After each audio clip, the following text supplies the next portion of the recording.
So guys, Amazon আবার গাদ্দারি করেছে। অ্যামাজনের থেকে আমার বন্ধুর বার্থডের জন্য গিটারের স্ট্যান্ড অর্ডার দিলাম, ডিফেক্টিভ প্রোডাক্ট পাঠিয়েছে। এই যে দেখো, ভ্যাট ভ্যাট করছে।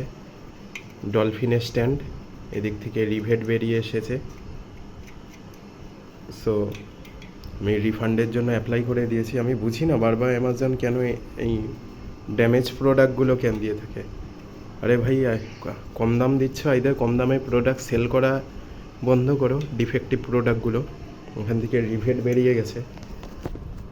হাতুড়ি দিয়ে বাড়ি দিয়ে বসানোর চেষ্টা করলাম, বাট রিভেট তো হাতুড়িতে অত বসে না সহজে। এই যে দেখতে পাচ্ছ। অনেকে বলো যে বারবার আমার কাছেই কেন ড্যামেজ প্রোডাক্ট আসে। প্রমাণ দেখাচ্ছি যে এটা অ্যামাজনেরই। এই যে অ্যামাজন শিপিং, এটাতেই এসেছে। তো এই রিটার্ন করে দিব। বক্সও টেম্পার হয়ে গেছে।